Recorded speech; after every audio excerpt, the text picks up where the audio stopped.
प्राणान्नमो भगवते पुरुषाय तुभ्यं कृष्णत्वदीयपदपङ्कजं पञ्जरान्ते अद्यैव मे विशतु मानसराजहंस प्राणप्रयाणसमये कफवातपित्तैः कण्ठावरोधनविधौ स्मरणं कुतस्ते तडिद्वाससं नीलमेघावभासं रमामन्दिरं सुन्दरं चित्प्रकाशं वरं त्विष्टिकायासमन्यस्तपादं परब्रह्मलिंगं भजे पांडुरंगं पंढरीचा देवराया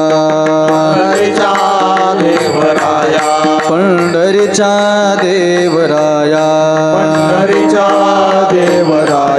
दंडवत तुझे पाया दंडवत तुझे पाया दंडवत तुझे पाया दंडवत तुझे पाया दंडवत तुझे पाया दंडवत तुझे पाया पंढरीचा देवराया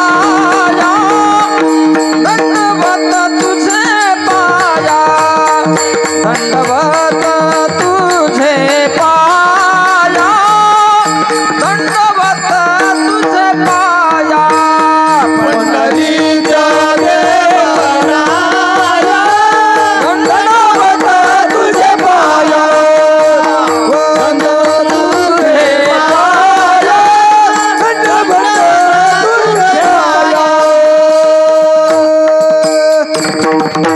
पंढरीच्या देवराया दंडवत तुझे पाया किंवा पांडुरंगा करू प्रथम नमन दुसरे चरण संताचे त्यांच्या कृपादाने कथेचा विस्तारू बाबाजी सद्गुरुदास तुका ज्ञानेशं ज्ञानमूर्तिं च साक्षात प्रेमस्वरूपिणं नामदेवदयामूर्तिं नाथं वन्दे पुनः पुनः वैराग्यस्य परं मूर्तिं देहो क्षेत्रनिवासिनं तुकारामं महाराष्ट्रं भक्तराजचतुष्टकम् अधिष्ठान जेथे प्रतिष्ठान जे का जिथे जन्मला बाळगुणातीत एका तयाचेणी नामे चुके भवव्यथा नमस्कार माझा श्री सद्गुरु एकनाथा मस्तक माझा पायावरी टाळ टाळ मस्तक माझा पायावरी यावार करी संतांच्या यावार करी संतांच्या वार करे संताचा वार करे संताचा वार करे संताचा वार करे संताचा मस्तक माझा पायावरी या वार करी संताचा या वार करी संताचा या वार करी संताचा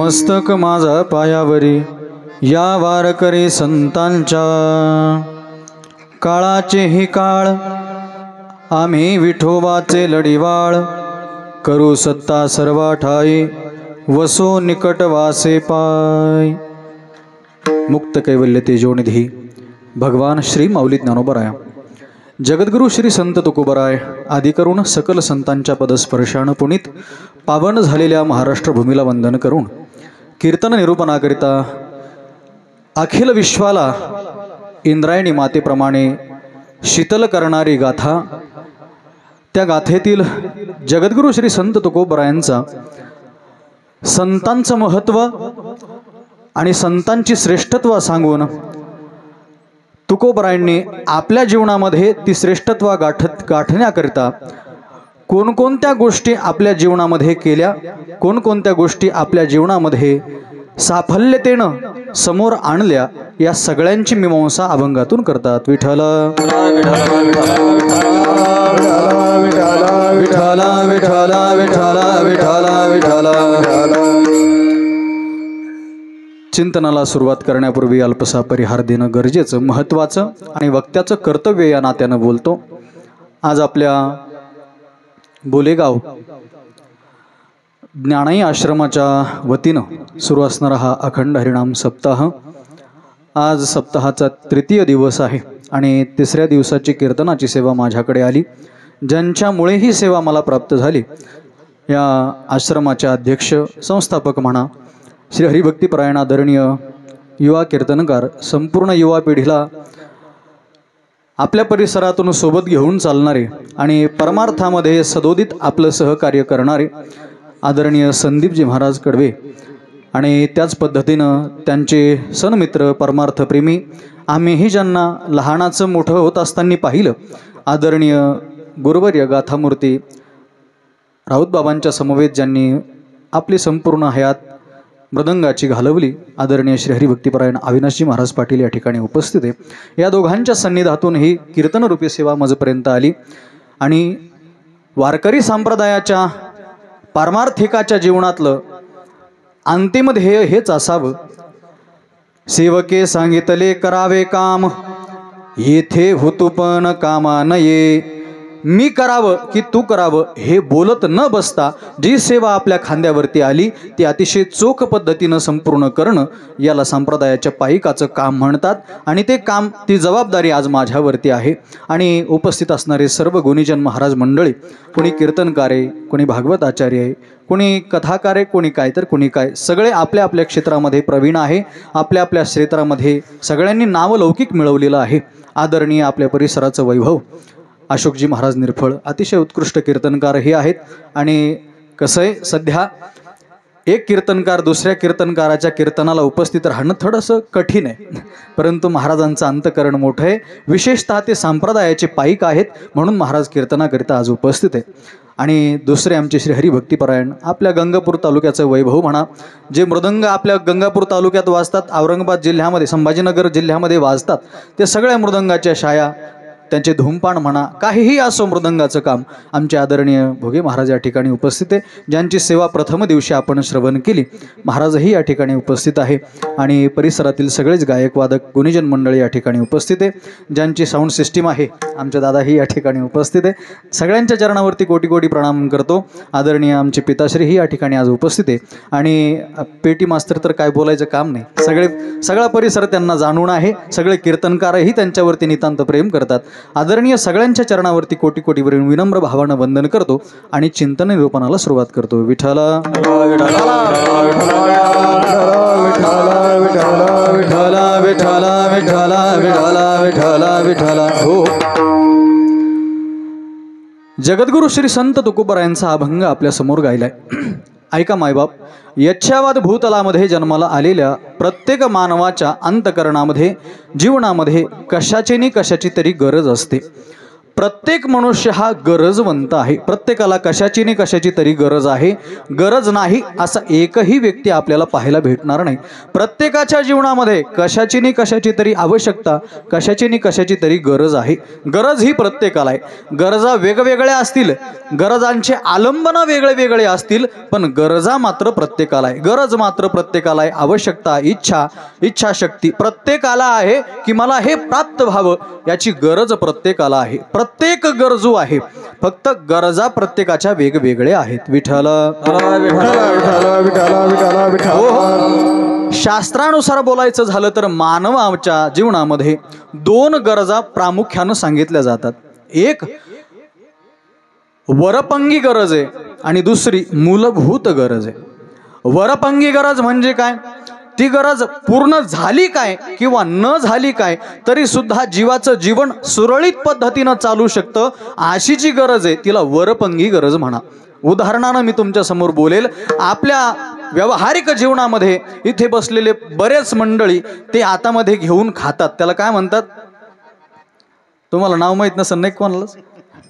तंबाखू. तंबाखू ही मानवाच्या जीवनातली वरपंगी गरज आहे. कशी आहे? वरपंगी गरज आहे. तंबाखू नसली म्हणजे माणूस जिवंत राहणार नाही असं काही आहे का? उद्या तुम्ही तंबाखू सोडून दिली आणि एखादा मनुष्य मेला असं एक तरी उदाहरण? किंवा बिडी प्याली नाही, एक दिवस बिडी प्याली नाही म्हणून तो मनुष्य मेला असं एकही उदाहरण आपल्याला शोधून सापडणार नाही. ह्या ज्या गरजा आपल्याला दिसतात ना, ह्या सगळ्या वरपंगी गरजा आहेत. ह्या असल्या काय आणि नसल्या काय तरी सुद्धा जीवाच्या जीवनामध्ये काहीही फरक पडत नाही. विठ्ठल. दुसरी गरज आहे ती म्हणजे मूलभूत गरज. मूलभूत गरज म्हणजे मानवी जीवनाच्या मुळाशी जडलेली जी गरज आहे तिला मूलभूत गरज म्हणा. अशा आपल्या परंपरेनं आपल्या वडिलोपार्जित सांगितलेल्या 3 आपल्या जीवनातल्या गरजा सांगितल्या जातात. कोणकोणत्या? अन्न, वस्त्र आणि निवारा. आपल्या वडिलोपार्जित चालत आलेल्या या 3 गरजा आहे. आणि फारच झालं तर मोबाईलचं चार्जर ही 4थी गरज आहे. हल्लीच्या युगामध्ये अन्न, वस्त्र, निवारा या जगण्यासाठी लागणाऱ्या 3 गोष्टी मान्य आहे, परंतु याच्या व्यतिरिक्त मोबाईलचं चार्जर असावं लागतं. सांगू का तुम्हाला? याच्या पुढे जाऊन सांगतो. एक वेळेस जेवण नसलं तरी चालेल पण मोबाईल लागतोच महाराज, लागतोच. चला, या 3 माणसाच्या मूलभूत गरजा सांगितल्या जातात. लक्षपूर्वक ऐका. आपल्याला वस्त्र आणि निवारा याचा विचार जास्त करायचा नाहीये. वस्त्र ही असावेत, माणसाने वस्त्र अंगावरती घालावेत आणि अंगभर घालावेत. वा, चांगलं वस्त्र असले पाहिजे, चांगले वस्त्र घातले पाहिजे. दुसरा, निवारा असला पाहिजे, राहण्यासाठी चांगलं घर असलं पाहिजे, राहण्यासाठी चांगलं ठिकाण असलं पाहिजे. वा, चांगली गोष्ट आहे. पण तिसरी मला मूलभूत गरज आपल्या समोर ठेवायची आहे, ती म्हणजे अन्न. मला अन्न ही कशी मूलभूत गरज आहे हे पटवून द्यायचं नाही तुम्हाला. मला अन्न साखळीचा विचार तुमच्या समोर ठेवायचा आहे. विठ्ठल अन्न साखळी मानवाच्याही जीवनात आहे, पशूंच्याही जीवनात आहे. कोणताही जीव यावत भूतलावरती जन्मलेला प्रत्येक जीवाच्या जीवनामध्ये अन्न शृंखला सांगितली जाते. शृंखला म्हणजे साखळी आणि साखळी म्हणजे शृंखला. शृंखला हा संस्कृत शब्द आहे आणि साखळी हा शुद्ध मराठी शब्द आहे. लक्षपूर्वक ऐका. अन्न शृंखला, अन्न साखळी ही 3 कड्यांनी बनवलेली असते. साखळी आली की तिला कडी, कड्याशिवाय साखळी बनत नाही. साखळी आली की कडी आली म्हणून समजा. ती कड्यांनी बनलेली साखळी असते. शृंखला बनवण्याकरिता काही कड्यांची आवश्यकता असते, काही कड्यांची आवश्यकता असते. अन्न शृंखलेला, अन्न साखळीला 3 कड्या वेगवेगळ्या सांगितल्या जातात. 3 कड्यांची बनलेली अन्न शृंखला आहे, अन्न साखळी आहे. मी बोलतो ते कळतं ना तुम्हाला? मी बोलतो ते कळतं का तुम्हाला? कळतं ना? नक्की कळतं ना? अन्न साखळी 3 कड्यांनी बनलेली आहे. लक्षपूर्वक ऐका. पहिली कडी भक्ष कडी, दुसरी भक्षक कडी आणि तिसरी कडी आहे भक्षस्य भक्षणम कडी. विठ्ठल पहिली कडी सांगितली जाते भक्ष कडी. कुणीही उठतं याचाच घास घेतं, कुणीही उठतं यालाच गिळंकृत करू पाहतं, कुणीही उठतं आपल्या भाषेत सांगू का, याच्याच दारात बैलगाडी सोडावी वाटते. असा एक वर्ग आहे समाजामध्ये की जो समाजाचा भक्ष म्हणून ठरलेला आहे. यात कोणीही उठतं त्याचं भक्षण करतं. दुसरा वर्ग भक्षक, हा कुणाचंही खातो आणि काहीही खातो. आणि तिसरा वर्ग भक्षस्य भक्षणम, हा भक्षाला खाण्याकरिता गेला पण स्वतःच भक्ष ठरला. ही तिसरी कडी अभंगात आलेली आहे. विठ्ठल विठ्ठल विठ्ठल. या 3ही कड्यांचा मी कडी म्हणतो, कड ही म्हणत नाही बरं का. हा अन्न साखळी शब्द चालू आहे म्हणून कढीकडे जाऊ नका. कडी मला सांगायची. 3 कड्या आहे. पहिली कडी भक्ष कडी. कुणीही उठतं याच घटकाचा घास घेतं, कुणीही उठतं यालाच गिळंकृत करू पाहतं, कुणीही उठतं याचाच लचका तोडतं. असा एक घटक सांगितला. या घटकामध्ये किती जण आहेत? 5 जण सांगतात शास्त्रकारांनी सांगितलं. भक्ष म्हणून समाजामध्ये मानले जे गेलेत ना त्याच्यामध्ये 5 जण आहे. कोण कोण ऐका. ऋणी, रोगी, दासकृता, नीचपुत्रो, गतछत्रहा, येते पंचदय लोकाम मृत्यूलोके विजानियात. हे 5 लोक मृत्यूलोकामध्ये भक्ष म्हणून सांगितले. कोण कोण? सगळ्यात पहिला ऋणी, दुसरा रोगी, तिसरा दासकृतहा, चौथा नीचपुत्रहा आणि 5वा गतछत्रहा. 5ही जणांचा विचार आपल्याला थोडासा करायचा आहे. लक्षपूर्वक ऐका. पहिला आहे ऋणी. ऋणी हा भक्षक सांगितला. व्यवहारामध्ये 2 जण असतात. एक असतो ऋणको आणि दुसरा असतो धनको. ऋणको हा धनकोचा भक्ष सांगितला. म्हणजे ऋणी म्हणजे कोण? जो कर्ज काढून जगतो, ज्यानं कर्ज काढलेलं आहे आणि हा कर्ज काढलेला सावकाराचा भक्ष म्हणून सांगितला. सावकार पुन्हा पुन्हा पुन्हा पुन्हा त्याचं भक्षण करत राहतो, त्याचा घास घेऊ पाहतो, त्याला गिळंकृत करू पाहतो. कोण? कर्ज देणारा कर्ज घेणाऱ्याला गिळंकृत करू पाहतो. विठ्ठल विठ्ठल विठ्ठल विठ्ठल विठ्ठल विठ्ठल विठ्ठल विठ्ठल. हो, सावकार असू द्या किंवा कुणीही असू द्या, ज्यानं कर्ज घेतलंय ना त्याचा घास घेऊ पाहतो. ऐका, कर्ज फार वाईट गोष्ट आहे मायबाप. ऐका लक्षपूर्वक. 2 गोष्टी तशा तर करूच नाही. 2 गोष्टी कोणकोणत्या? माणसाला 2 गोष्टी करू नये, पण त्या केल्याशिवाय मनुष्य राहत नाही. त्या करण्यामध्ये माणसाला काय हौस वाटते देव जाणे. शास्त्रकारांचं मत असे, ऋणम कर्तुंच पापम कर्तुंच मन्यन्ते मानवा हा सुखम पण परिणामो अतिगहन महताम आपि नाशयति. ऋणम कर्तुंच पापम कर्तुंच मानवा हा सुखम मन्यन्ते. मानवाला ऋण काढण्यामध्ये म्हणजे कर्ज काढण्यामध्ये सुख वाटतं आणि पाप करण्यामध्ये सुख वाटतं. माणसं बोलता बोलता पाप करतात, माणसं हसता हसता कर्ज काढतात. हो, कोण जाणे काय सुख आहे याच्यामध्ये माहिती नाही, परंतु बोलता बोलता कर्ज काढतात माणसं, चालता बोलता पाप करतात. ऐका ऐका लक्षपूर्वक. काय झालं? एका ठिकाणी कीर्तनाला गेल्यानंतर एक भगवान भोलेनाथाचं हेमाडपंथी मंदिर होतं. त्या ग्रहस्थांना आम्हाला मंदिर दाखवण्याकरिता म्हणून नेलं. बोलता बोलता पाप करतात लोक. मंदिर दाखवलं आणि दाखवता दाखवता हा गाभारा असा बनवला तसा बनवला आणि बोलता बोलता खिशातून बिडी काढली आणि देवासमोर पेटत्या समईलाच बिडी पेटवली. आता काय करता? बोलता बोलता पाप करतात माणसं आणि चालता बोलता कर्ज काढतात. पण ऐका, कर्ज माणसं म्हणतात महाराज कर्ज काढणं काय वाईट आहे? कर्ज काढलं पाहिजे. म्हटलं कर्ज काढलं पाहिजे. अहो, कर्ज फेडल्याशिवाय फिटतच नाही. नाही महाराज, शंका आहे आमची याच्यावरती. काय शंका आहे? म्हणे काही नाही, कर्ज काढायचं आणि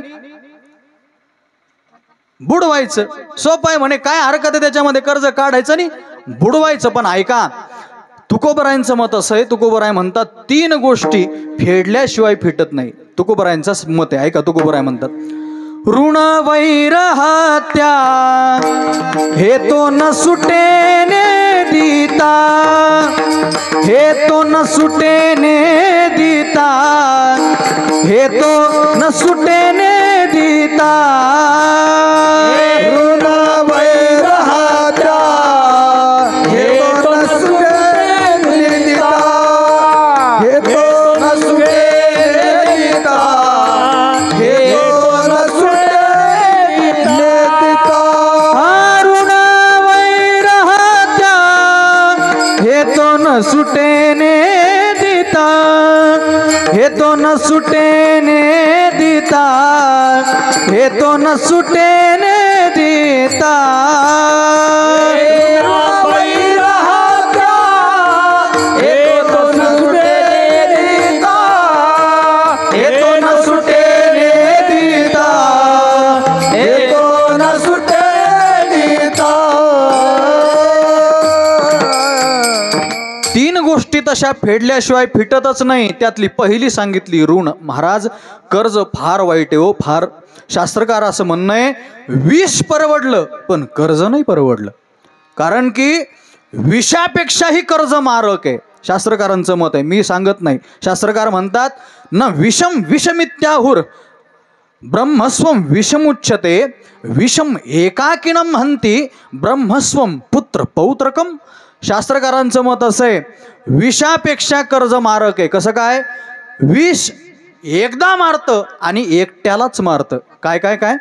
विष एकदा मारतं आणि एकट्यालाच मारतं. पण कर्जाचं तसं नाही. विष पिल्यानंतर मनुष्य एकदाच मरतो आणि एकटाच मरतो का पुन्हा येतो? अजिबात नाही. एकदा विष प्याला तो एकटाच मरतो आणि एकदाच मरतो. पण कर्जाचं तसं नाहीये. मनुष्य रोज मरतो. कर्ज काढल्यानंतर मनुष्य रोज पावली माणसाला मरण आहे. आणि एकटा मरत नाही, ब्रह्मस्वम पुत्र पौत्रकम आपल्या सगळ्या कुटुंबाला घेऊन मरतो. असे अनेक आपल्याला उदाहरणं पाहायला भेटतील की यानं कर्ज मध्ये बुडाल्यानंतर संपूर्ण कुटुंबालाच घेऊन आत्महत्या केली. असे अनेक उदाहरणं आपल्याला पाहायला भेटतात. म्हणून विष परवडलं पण कर्ज नाही परवडलं. विठ्ठला विठ्ठला विठ्ठला विठ्ठला विठ्ठला विठ्ठला. महाराज कसं काय हो, आम्ही जर बुडवलं तर ऐका ना, 3 गोष्टी फेडल्याशिवाय फिटत नाही. कोणते? ऋण फिटत नाही, वैर फिटत नाही आणि हत्या फिटत नाही. तुकोबराय म्हणतात ऋण वैर हत्या हे तो न सुटे ने देता. अरे हे दिल्याशिवाय सुटणारच नाही तुम्ही याच्यातून. हे जर तुम्हाला फेडायचं असेल तर तुम्हाला याच्यातून पूर्णत्वालाच जावं लागेल. त्याच्याशिवाय तुम्हाला बाहेर येता येणार नाही. कर्ज फिटत नाही, हत्या फिटत नाही. आणि ऐका, पहिली गोष्ट, कर्ज फेडल्याशिवाय फिटत नाही. काय झालं, नगर जिल्ह्यामध्ये पाथर्डी तालुका आणि पाथर्डी तालुक्यामध्ये एक गड आहे, त्याचं नाव आहे भगवानगड. आदरणीय श्री हरिभक्तीपरायण महंत आचार्य नामदेव महाराज शास्त्री ज्या गादीवरती सध्या आहेत ती गादी भगवान बाबांची गादी आहे. त्यांच्यामुळेच त्याला भगवानगड हे नाव पडलं. ऐका लक्षपूर्वक. भगवान बाबाकडे मी सांगतोय ऋण फिटत नाही फेडल्याशिवाय. भगवान बाबाकडे कसं होतं, ऐश्वर्य संपन्न भगवान बाबा, अतिशय दिव्य कीर्ती आणि माऊली ज्ञानोबारांच्या ज्ञानेश्वरीवरती भगवान बाबांचं निस्सीम निरीह प्रेम आणि अतिशय उदास साधू, देहावरती उदास झालेले साधू, परंतु समाजाशी त्यांची नाळ जोडली असल्या कारणानं त्यांना रोज समाजामध्ये मिश्रित व्हावं लागायचं, समाजाच्या प्रत्येक कार्याला जावं लागायचं. म्हणून लोक महाराजांना, भगवान बाबांना लग्नाकरिता म्हणून बोलवायचे. आता एका दिवसामध्ये 10-10, 15-15 लग्न व्हायचे आणि मग प्रत्येक लग्नाला भगवान बाबांना जावं लागायचं. वेळेनुसार भगवान बाबा जायचे सुद्धा.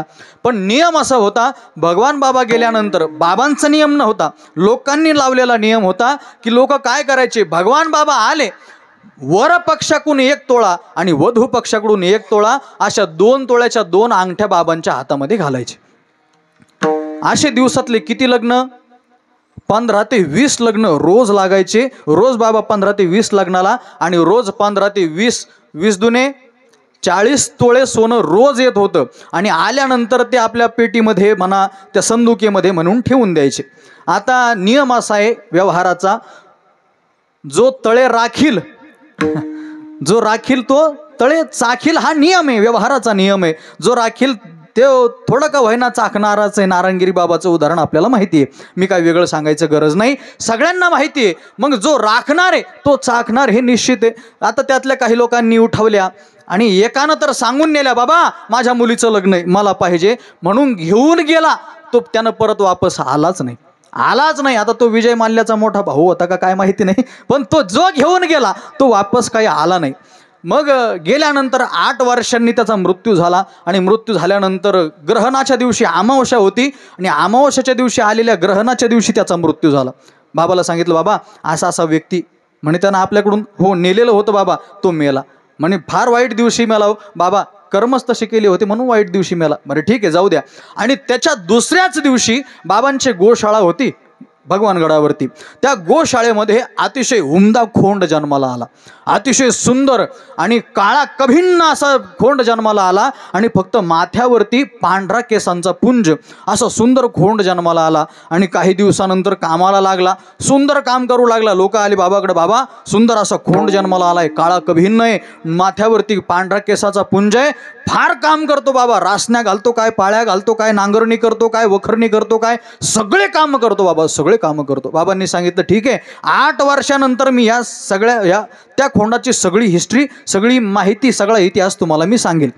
आणि 8 वर्षानंतर हा खोंड मरणार आहे, त्या दिवशी मी तुम्हाला ते सांगेल. मग 8 वर्ष पुन्हा लोटले गेले. 8 वर्षानंतर तो खोंड पुन्हा अमावस्या आली, ग्रहण आलं, त्या दिवशी तो खोंड मेला. मेल्यानंतर बाबांकडे सगळ्या आता लोकांना कुतूहल वाटलं. बाबांना 8 वर्षाच्या अगोदरच बाबांना कसं काय समजलं. सगळे लोक आले, बाबा अहो तो खोंड मेला. बाबांनी सांगितलं असा व्यक्ती होता, म्हणे हो तो घेऊन गेलाय, अजून आला नाही, तो तर मेला म्हणे, पण त्यांच्या घरच्यांनी कुणी आणून दिलं नाही, तो मेला ना, तोच हा खोंड बनून आलाय म्हणे, तो जो मेला ना. म्हणे मग बाबा अमावस्याच्या दिवशी मेला. म्हणे असे कर्म करणारे अमावस्याच्या दिवशी मरतात. म्हणे बाबा मग काळा का भिन्न होता? म्हणे काळे कर्म केल्यानंतर काय वेगळा रंग भेटणार आहे का? काळाच रंग भेटणार ना. म्हणे मग बाबा तो माथ्यावरती पांढरा पुंज होता. बाबांनी सांगितलं काही नाही, गंध लावलेला होता ना, तो गंध लावणारा होता ना, गंध लावणारी बारीक आहे का बरं का, गंध लावणारा होता ना, म्हणून त्याच्या माथ्यावरती पुंज.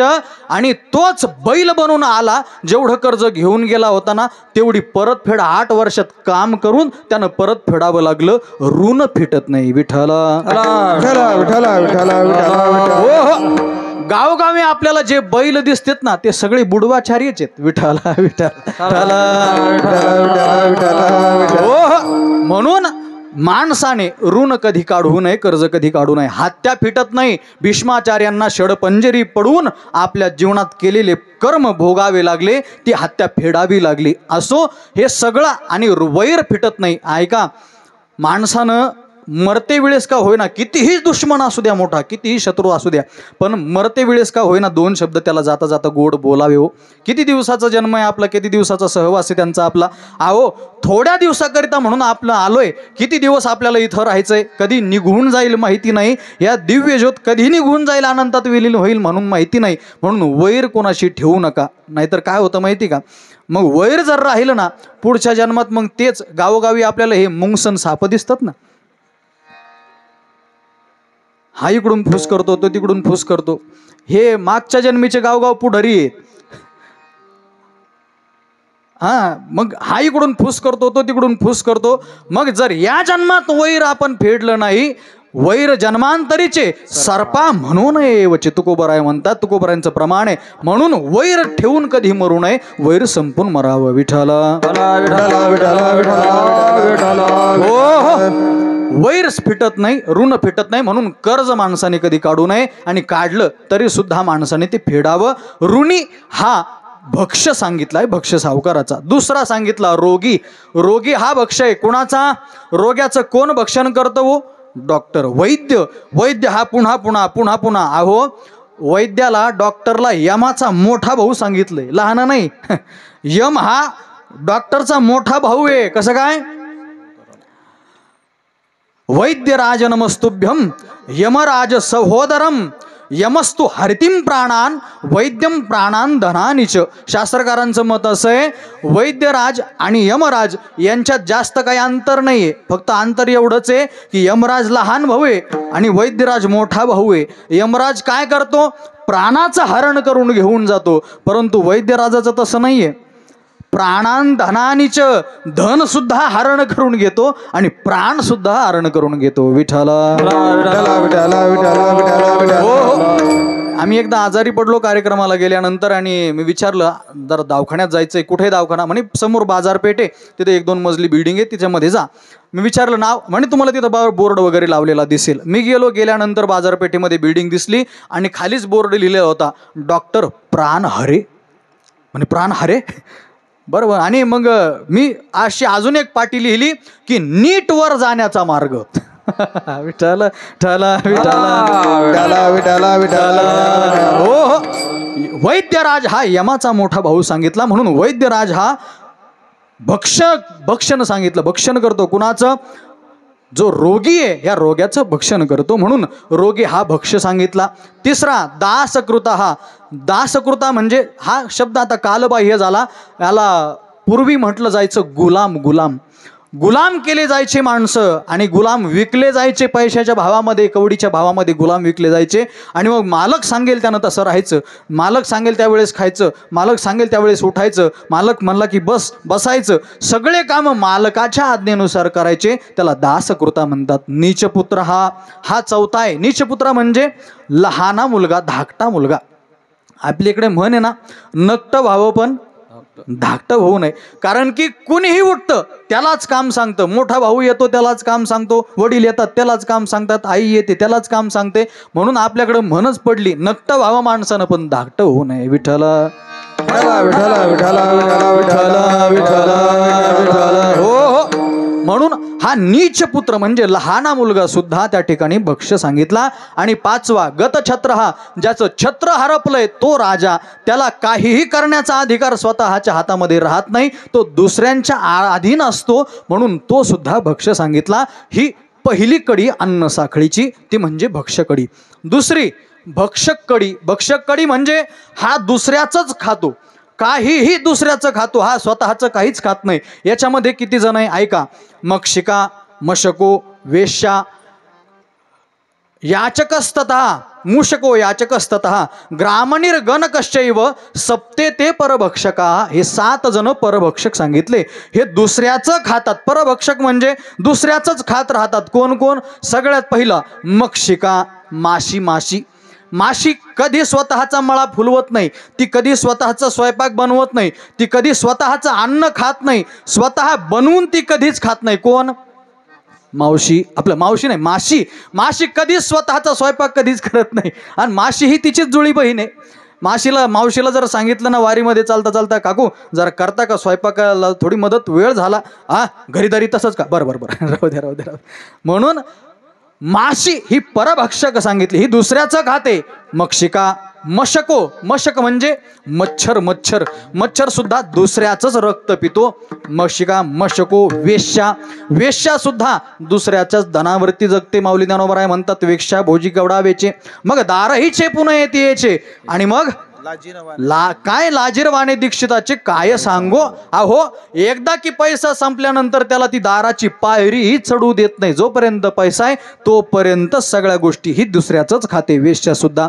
मक्षिका, मशको, वेश्या.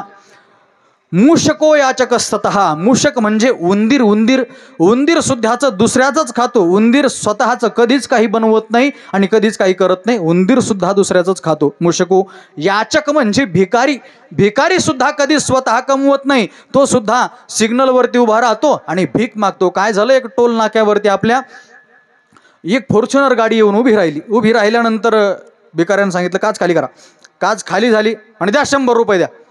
अरे 100 रुपये? अरे तू भिकारी आहे ना. म्हणजे भिकारी म्हणून काय झालं, तुमच्याकडे फॉर्च्युनर गाडी आहे. आता फॉर्च्युनर गाडी म्हणजे 60-65 लाखाची गाडी, एवढी मोठी आसामी तिच्यामध्ये बसलेली, मग 100 रुपये काय नगण्य भीक आहे. द्या म्हणे 100 रुपये. म्हणे 100 रुपये नाही, म्हणे 50 द्या. 50 पण नाही, म्हणे 20 द्या. 20 पण नाही, मग 10 द्या. 10 पण नाही, $5चा डॉलर द्या. अरे 5 नाही, म्हणे मग मधी काय करता, या सोबत भीक मागू. मग गाडीत काय करता. भिकारी सुद्धा आता नगण्य भीक घेत नाही, वर्गण्य भीक घेतात. विठ्ठला हो. याचकस्तथा. आणि ग्रामणी म्हणजे, ग्रामणी हा शब्द काय कालबाह्य झाला, संस्कृत शब्द आहे, पण आपल्याकडे जर बोलायचं ठरलं तर गाव पुढारी म्हटलं जातं. आता याचा आहार थोडा वेगळा आहे. हा काय खातो, हा खडी खातो, हा डांबर खातो, हा सुलभ शौचालय खातो, शौचालयाचे भांडे खातो, हा मूत्रालय खातो. हा काय, याचा आहारच थोडा वेगळा आहे. कुणाचा? गाव पुढाऱ्याचा. ग्रामणी. काय झालं माहिती का, एकदा भारतातला सरपंच अमेरिकेत गेला, भोगे महाराज, आणि अमेरिकेत गेल्यानंतर अमेरिकेच्या सरपंचाचं त्यानं घर पाहिलं. एवढं सुंदर घर, समोर 10-15 लाखाची गाडी. आणि त्यानं विचारलं, काय रे, अरे तू नुसता सरपंच आहे तरी एवढी प्रॉपर्टी. त्यानं सांगितलं, इकडे समोर नदी दिसते. म्हणे हो दिसते. त्या नदीवरती ब्रिज दिसतो का, पूल दिसतो का? म्हणे हो दिसतोय. त्यातला 80% हिस्सा खिशामध्ये टाकला तेव्हा गाडीन बंगला उभा राहिला. म्हणे असं? म्हणे हो. ठीक आहे. या भारतामध्ये अमेरिकेचा सरपंच भारतामध्ये आला आणि आल्यानंतर त्यांना असं याचा गडगंज संपत्ती पाहिली, मोठा लट घर पाहिलं, समोर फॉर्च्युनर सारखी 10-50-65 लाखाची गाडी पाहिली. त्यानं सांगितलं, अरे तू तर सरपंच आहे नुसता एवढं. इकडे जवळ बोलावलं. समोर नदी दिसते का? म्हणे हो दिसते ना. तिच्यावर पूल दिसतो का? म्हणे पूल तर दिसत नाही. म्हणे ते सांगायचंय, अख्खाच पूल खिशात घातला तेव्हा गाडी उभी राहील. याला ग्रामणी म्हणतात. ग्रामणी. ऐका, आपल्याकडे तहसील कार्यालयामध्ये साधं घरामध्ये आपले कागद इकडं तिकडं जाऊ नये म्हणून टेबलावरती कागदावरती काय ठेवावं लागतं?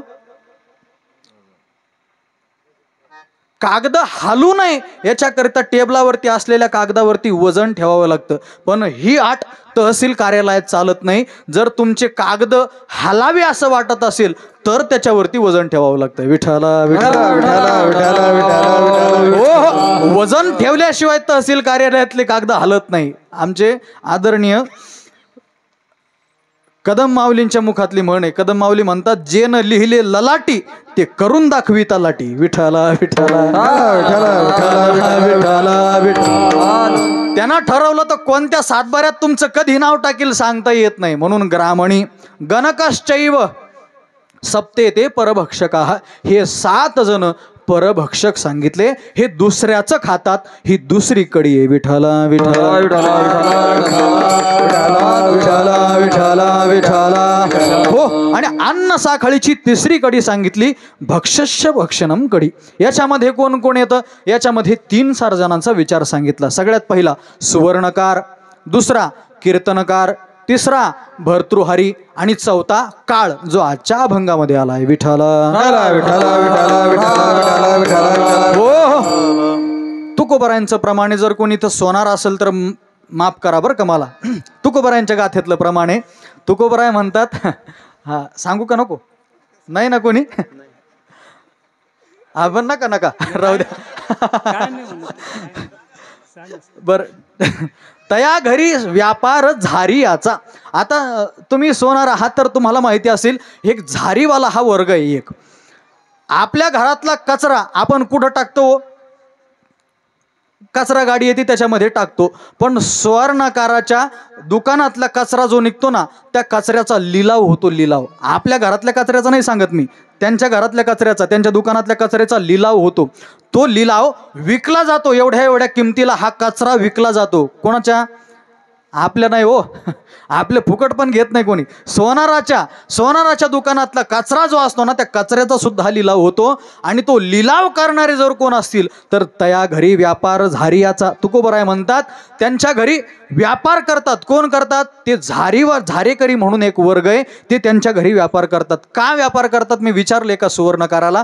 त्यांनी सांगितलं, महाराज आम्ही जे अलंकार बनवतो, ते बनवत असताना त्या अलंकारातून बारीक बारीक बारीक बारीक कण खाली पडतात. बरोबर आहे ना? बारीक बारीक बारीक बारीक कण जे खाली पडतात ना, ते आमच्या हाताला कधीच लागत नाही. ते आम्ही कितीही प्रयत्न करू द्या, आमच्या हाती येत नाही. म्हणून त्या कचऱ्याचा लिलाव केला जातो. आणि जो झारेकरी वर्ग आहे ना, तो सुद्धा त्याचा लिलाव केल्यानंतर तो वर्ग तो कचरा घेतो आणि त्याच्यातून सगळं सोनं व्यवस्थित पद्धतीनं बाहेर काढतो. म्हणजे सुवर्णकार आपल्याला खातो, पण सुवर्णकाराला खाणारे सुद्धा दुसरा वर्ग आहे. विठ्ठला हो, झारेकरी वर्ग हा सुवर्णकाराला खातो. ऐका, आपल्यापेक्षा कसं असतं, शेराला 1.25 शेर कुठं ना कुठं तरी भेटतच असतो. मायबाप आपण शेर असलो म्हणून काय, 1.25 शेर कुठं ना कुठं तरी आपल्या समोर येणारच आहे. म्हणून आपण एखाद्याचं भक्षण करून पाहतो तर आपलं सुद्धा भक्षण करण्याकरिता कोणीतरी बसलेलाच आहे. म्हणून हा पहिला वर्ग सांगितला सुवर्णकार. दुसरा कीर्तनकार. महाराज कीर्तनकार कस काय? दुसऱ्याचे पाकिट घेता घेता कधीतरी आपल्या सुद्धा खिशाला झळ लागू शकते. महाराज ऐका लक्षपूर्वक, घडलेला प्रसंग सांगतो तुम्हाला. काय झालं, धाराशिव जिल्हा माहिती का तुम्हाला? पूर्वीचं नाव उस्मानाबाद, आताचं धाराशिव. त्याच्यामध्ये कळंब आहे आणि गावाचं नाव सांगत नाही, तुम्ही तिथं जाऊन चौकशी करशाल. काय झालं, त्या गावामध्ये कीर्तनकाराला, आता एक 10-12 वर्षाची गोष्ट आहे, तिथे कीर्तनकारांना बोलवण्याकरिता म्हणून फोन लावला. महाराज असा असा आमच्या गावामध्ये सप्ताह आहे, तुम्ही कीर्तनाला याल का? म्हणे हो येईल. म्हणे मग कसं राहील तुमचं? उघड बोलू का थोडं? नाही बाबांनी मला तसं काही विचारलं नाही, मी पण सांगितलं नाही. आम्ही जोग महाराज शिक्षण संस्थेचे विद्यार्थी ना, म्हणून. ऐका, त्यांना सांगितलं मग महाराज कसं राहील आमचं? त्यांनी सांगितलं काही नाही, व्यवस्थित पद्धतीनं करा तुमच्या पद्धतीनं, आमचं एवढं अंतर आहे. म्हणे मग महाराज 7,000 रुपये तुम्हाला आम्हाला देऊ. 7,000मध्ये तारीख फिक्स झाली. तारीख लिहून घेतली गेली. कीर्तनाचा दिवस जवळ आला. महाराज कीर्तनाकरिता आले. सुंदर कीर्तन झालं. सुंदर कीर्तन झाल्यानंतर आता हे सप्त्याचे मंडळी कुठून जमा केलेले असतात माहिती नाही बाबा, पण लय गुलाम माणसं, असे गुलाम माणसं भरलेले राहते कमिटीमध्ये, की नाद करायचं नाही त्यांचा. मग कमिटीवाल्यांनी डोकं लावलं, 7,000 भरायचे तर 5,000 भरले, महाराज वाटी लावले. आता महाराजांना वाटी लावल्यानंतर महाराज गाडीत बसले आणि एक 4-5 किलोमीटर गाडी पुढे गेल्यानंतर महाराजांना वाटलं की बघावं की कमिटीनं काय केलंय. तर पाकिट उघडल्यानंतर पाकिट तर जाडजूड दिसलं. जाडजूड पाकिट पाहिलं. महाराजांना वाटलं यांनी काय जास्त भरले काय, कीर्तन जास्त आवडलं म्हणून. होय कवडे महाराज, कीर्तन जास्त आवडलं म्हणून, जास्त तर भरले नाही ना. म्हणून पाकिट उघडलं, पाहिलं तर 100ची नोट, त्याच्या खाली 200ची नोट, त्याच्या खाली 20ची, त्याच्या खाली 10ची, मग कुठं 5ची, कुठं 1ची, अशा नोटी खाली नोटा. हिशोब करता करता करता करता महाराजांची गाडी पोहोचली कळंबला. आता गाव ते कळंब अंतर आहे 18 किलोमीटरचं आणि रस्ता फार खराब. जाण्या येण्याकरिता जवळजवळ 1.5 तास लागतो. किती? 1.5 तास लागतो. 9 ते 11 कीर्तन झालं. महाराज 11:30ला गाडीत बसले, कळंबला पोहोचले. किती वाजता? झोपले काय तुम्ही? 1 वाजता महाराज कळंबला पोहोचले आणि पोहोचल्यानंतर कळंबला जाईपर्यंत हिशोब लागला की बस 5,000 पाकिटात आलेत. हे फिरव गाडी वापस. कळत नाही किती पाकिट भरायचं, कसं भरायचं, काय करायचं. चला म्हणे गाडी फिरव वापस. गाडी फिरली गेली. आता 1 वाजता निघालेली कळंबहून गाडी परत गावात येण्याकरिता आता मला सांगा 2:30 वाजता कमिटीचा एक तरी माणूस मंडपात राहतो का? महाराज ज्याची गाडी मंडपात पोहोचली, महाराज तन करीत गाडीतून उतरले. कळत नाही कसं वाटी लावायचं महाराजांना, किती पाकिट भरायचं माहिती नाही कळत तर बोलवायचं कशाला, असं तसं फार आदवा महाराज बोलले. आणि 2-4 जण बसलेले होते. आता हे काय सप्ताह कमिटीतले नव्हते, आता हे वेगळ्या कमिटीचे होते. त्याचं नाव नाही घेत मी आता, पण त्या वेगळ्या कमिटीचे माणसं सप्ताह मंडळात तिथं बसलेले होते मंडपामध्ये. आणि हे कीर्तन झाल्यानंतरच येतात कवडे महाराज. हे मंडळी कीर्तनाला कधीच नसतात, हे जेवायला पण नसतात. हे जेवण वगैरे सगळं झालं, माणसं निघून गेले की मग हे मंडळी सभा मंडपामध्ये येतात. मग असे 4-5 जण बसलेले होते. महाराजांना वैतागलेलं पाहिलं आणि विचारलं एका जण, महाराज काय झालं? म्हणे कळत नाही कसं वाटीला बाबा, असं तसं. 7,000 ठरले होते, 5,000 भरले. आणि महाराज लय मूर्ख लोक आहे हो, एवढे मूर्ख लोक आहे ना, कळत नाही कोणत्या महाराजांनी एवढं छान कीर्तन केलं. म्हणे महाराज तुम्ही 7,000 नाही 10 द्यायला पाहिजे होते, तुमचे अजून कमी केले. म्हणे हे काम करा, किती दिले तुम्हाला? म्हणे 5,000 दिले. आणा इकडं. 7,000 घेऊन येतो, आणा इकडं. म्हणे पाकिट घेतलं.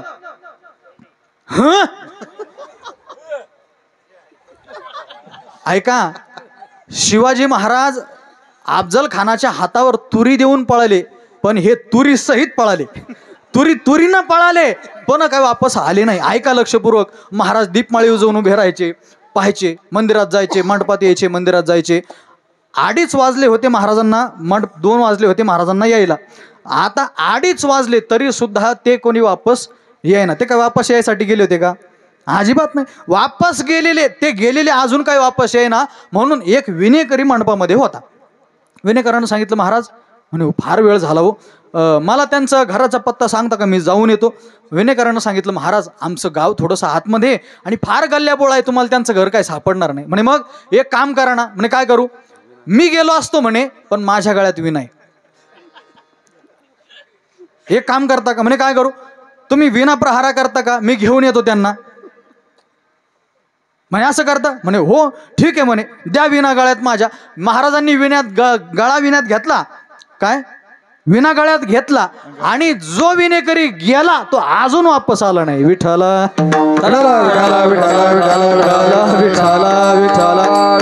कीर्तनकाराला सुद्धा कुठं ना कुठं तरी झळ बसतेच महाराज. दुसऱ्याचे पाकिटं घेता घेता कधीतरी आपल्या पाकिटात कपात होतेच. विठ्ठला विठ्ठला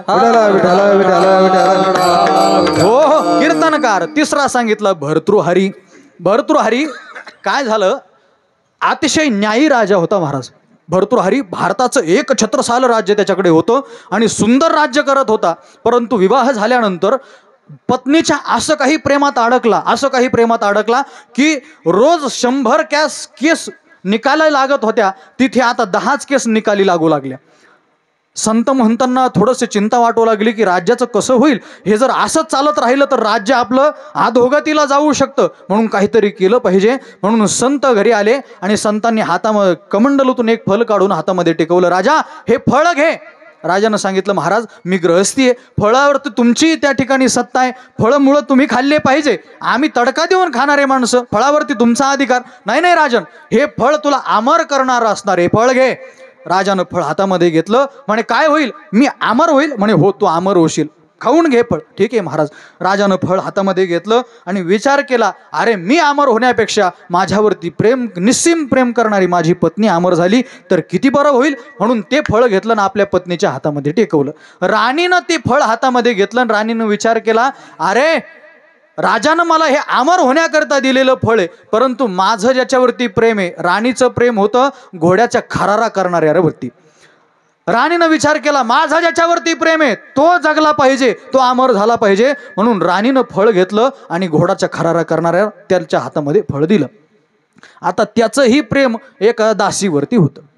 ते वेश्या होती, त्या वेश्येवरती त्याचं प्रेम होतं. तो गेला त्या वेश्येकडे आणि वेश्येला सांगितलंय, बघ फळ देतोय तुला, अमर होशील. तिनं विचार केला, अरे हे असं अधम जीवन जगण्यापेक्षा अमरत्व प्राप्त करून काय करायचंय, आणि अमरत्व प्राप्त करून हे अधम जीवन किती जगायचं. म्हणून विचार सोडून दिला आणि फळ घेऊन पोहोचली राजाकडे.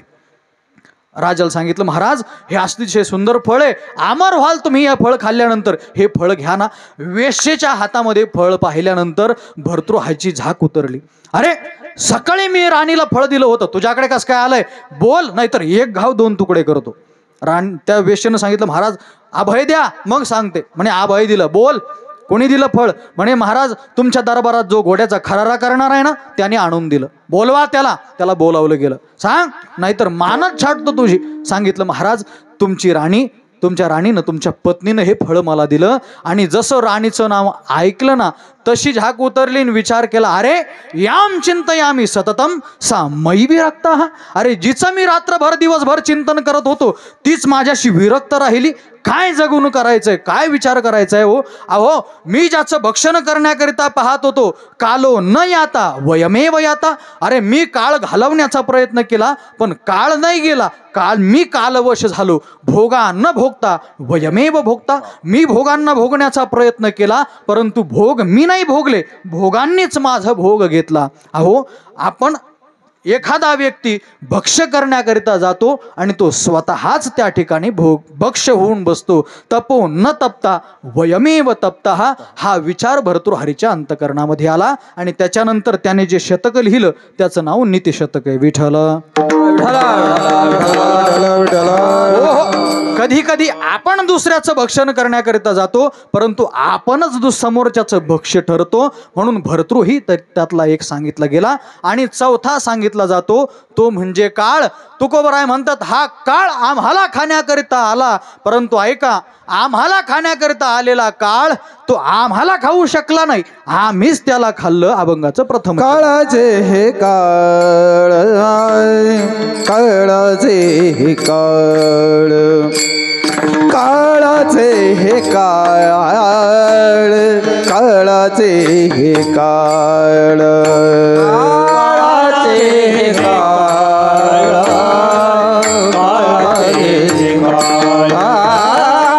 काळाचे हे काळ,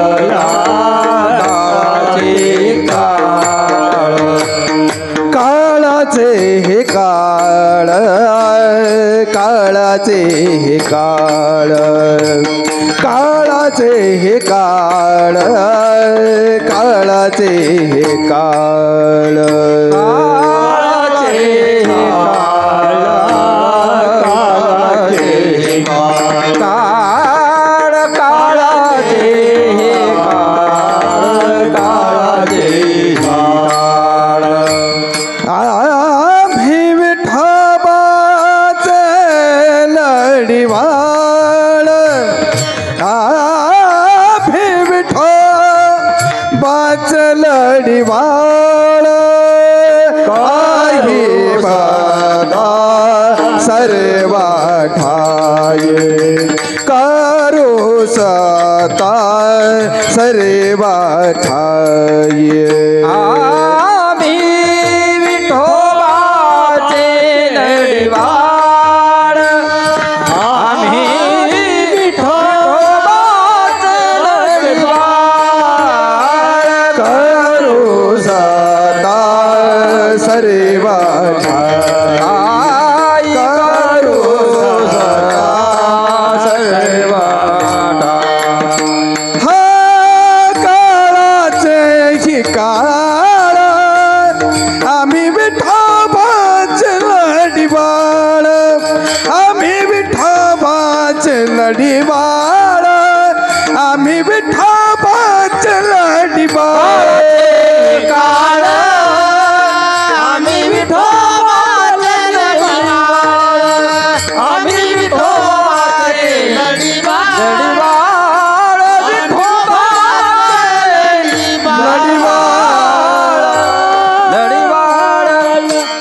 तुकोबराय म्हणतात तो काळ आम्हाला खाण्याकरिता आल्यानंतर आहो तसं तर प्रत्येकाला घडी घडी काळ वाटयाची पाहे, अजूनही किती आहे अवकाश.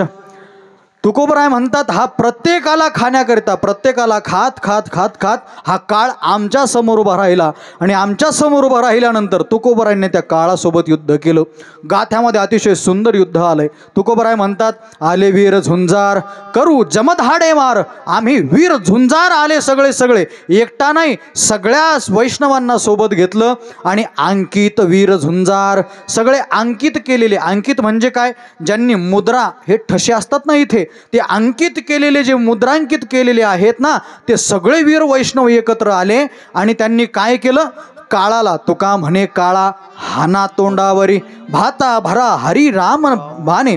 अहो त्या काळाला आम्ही काय केलं? पहिली मुस्कटात लागावली, कानाखाली मारल्यानंतर काळ धरणीवरती पडला आणि पडल्यानंतर तुकोबरायांनी काळाच्या मानेवरती पाय दिला आणि पाय दिल्यानंतर त्या काळावरती तुकोबरायांनी सगळ्या संतांसमवेत विजय मिळवला.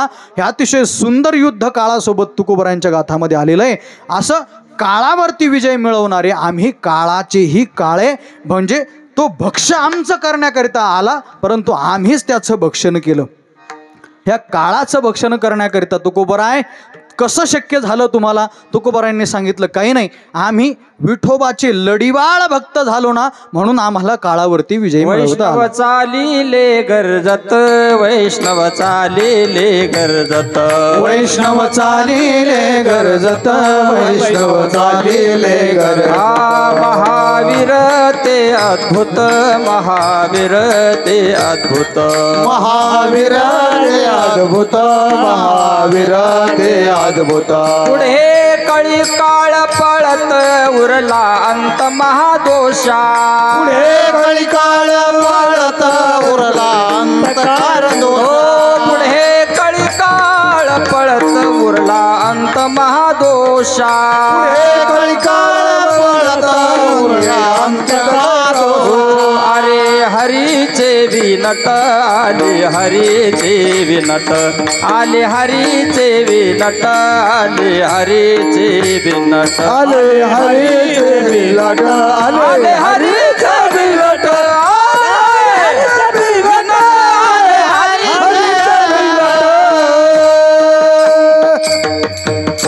नुसतं युद्ध केलं नाही, तुकोबरायांनी काळाला सळो की पळो करून सोडलं. काळ पुढे पळतोय, तुकोबराय त्यांच्या पाठीमागे. हे घडलं कशामुळे? तुकोबराय म्हणतात आम्ही त्यांचे लढीवाळ भक्त झालो म्हणून. ऐका, लढीवाळ भक्ताचे सगळे कामं भगवान परमात्मा करतात. अर्जुनाची घोडी धुतली अनंते, संकटे बहुते निवारिली. एवढंच नाही, सगळे कामं, कोणकोणते कामं केले नाही देवानं? सगळे कामं केले. सगळे जेवढे जेवढे अतिशय नीच दर्जाचे काम आहेत ना, सुभद्रा म्हणले हो अर्जुनाकरिता अर्जुनाची पत्नी देवानं व्हावं, याच्यापेक्षा नीच काम काय असन? विठ्ठल विठ्ठल विठ्ठल विठ्ठल विठ्ठल विठ्ठल विठ्ठल विठ्ठल विठ्ठल. हो, म्हणून आम्ही विठोबाचे लढीवाळ, आम्ही एकदा भगवान पंढरीश परमात्म्याचे लढीवाळ झाले की मग काळावरती विजय मिळवता येतो. आणि एकदा की काळावरती विजय मिळवता आला, मग एका ठिकाणी नाही सगळ्या ठिकाणी आपली सत्ता होते. अभंगाचं द्वितीय चरण. करू सत्ता सर्वा ठाई, करू सत्ता सर्वा ठाई, करू सत्ता सर्व ठाये, करू सत्ता सर्व ठाये, करू सत्ता सर्वा ठाई, करू सत्ता सर्वा ठाई, करू सत्ता सर्व ठाये, करू सत्ता सर्व ठाये. वसो निकट वास पाई, वसो निकट वास पाई, करू सत्ता सर्वा ठाई, करू सत्ता सर्वा ठाई, वसो निकट वास पाई,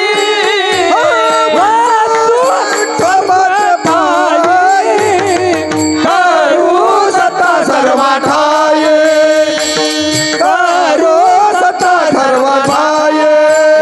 करू सत्ता सर्वा ठाई, वसो निकट वास पाई, वसो निकट वास पाई,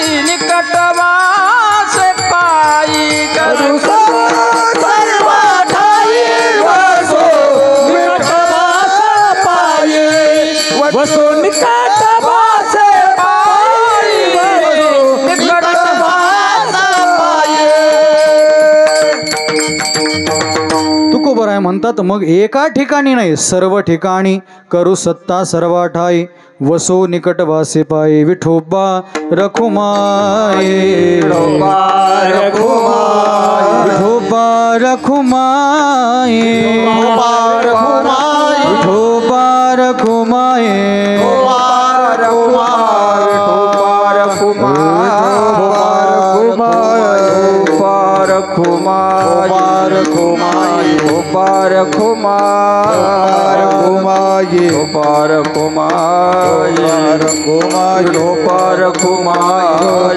Kumai